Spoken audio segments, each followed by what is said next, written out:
28. Alors, de quoi ça parle, ça?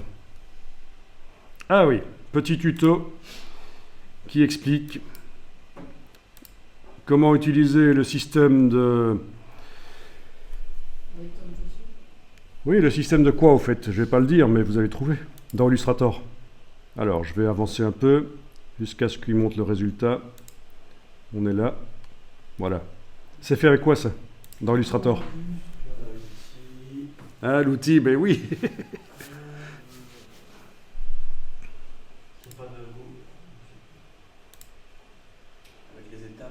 C'est ça, avec les étapes, exactement. Alors, je vous le dis, l'outil dégradé de forme. Alors, il faut savoir que dans les premières versions d'Illustrator que j'ai connues, il n'y avait pas l'outil dégradé comme vous le connaissez maintenant. Et pour arriver à faire un dégradé, il fallait prendre deux lignes de couleurs différentes et faire les étapes, les différentes étapes, une espèce de morphing. Et puis, par-dessus, on faisait apparaître ça à travers une forme avec le système de masque. Donc, c'est comme ça qu'on faisait les dégradés. Et donc, ici, il l'utilise en faisant des étapes qui laissent des espaces. Et ça, c'est très intéressant. Donc, voilà. J'ai trouvé ça intéressant comme technique. Alors, j'en suis à numéro 29. Ah, avec des décalages des tracés. Oui, on a le même tracé avec une broche blanche, un peu aquarelle de Illustrator, et puis une autre avec une broche plus infographique, légèrement décalée l'un par rapport à l'autre. Ça me paraît intéressant. Ça donne un effet de dessin intéressant. Voilà l'artiste.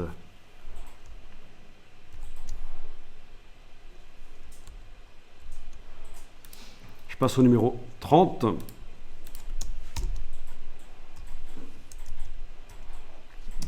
Ok, packaging. Ah ben oui. Un espèce de motif animalier. Assez facile de trouver des images d'animaux et de les redessiner de manière à ne pas enfreindre les copyrights pour bien faire. Donc, ce qu'il faut, c'est prendre une feuille de papier et ce que vous voyez sur l'écran, vous le redessinez sur papier. Comme ça, vous vous éloignez. Ça donne un style aussi. Évidemment, au niveau de la définition ici sur l'image, c'est assez faible, mais on arrive quand même à bien voir comment ça fonctionne. Bon, c'est quand même du boulot, ça. Hein. C'est quand même du boulot parce qu'il y a plein de texturage. Il y a plein de texturage quand même. Donc c'est un motif. C'est un motif, mais pas vraiment un motif. Parce que quand je regarde le léopard ici, avec son tronc d'arbre, je l'ai ici aussi, mais c'est pas le même singe. Oui, c'est un miroir, et là, c'est pas un singe, c'est un oiseau, tandis que là, c'est un singe. Donc, il y a du miroir, mais c'est pas vraiment un motif, je pense. C'est du placement, de la duplication du miroir, donc voilà. L'illustratrice. Le mock-up.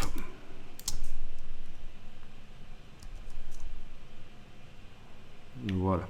Et à moins que ce soit très bien fait comme mock-up, ça a l'air d'être une impression réelle, puisque je vois qu'il y a des étoiles, si je ne me trompe pas, avec un effet de dorure dessus, et un effet de quoi, au fait? Ah oui, sur la marque aussi. De brillant. Oui. Relief. Relief, tu penses? Ce serait pas l'inverse? Est-ce que c'est pas plutôt écrasé? Est-ce que ce serait pas plutôt écrasé? Est-ce que c'est du relief ou est-ce que c'est écrasé? Difficile de le dire là en le voyant comme ça. J'ai l'impression que ce serait plutôt de l'embossement. La lumière venant du haut, si on a le reflet à cet endroit-là, c'est de l'embossement, sinon il serait là le reflet, si c'était du relief. On est d'accord?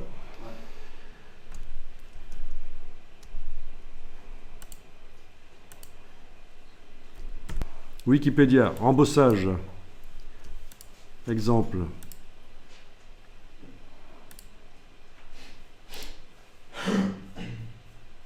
On est d'accord? C'est écrasement, écrasé donc. Hein. Voilà.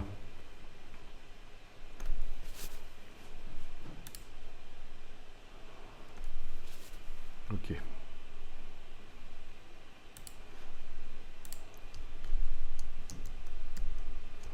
Donc intéressant. 31.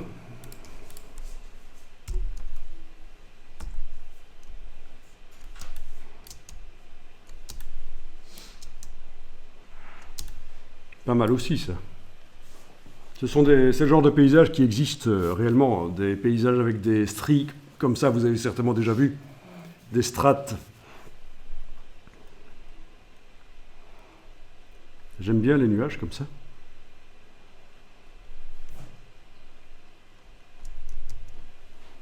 La forme aussi, dans laquelle c'est mis, pourquoi pas. Donc voilà l'illustratrice.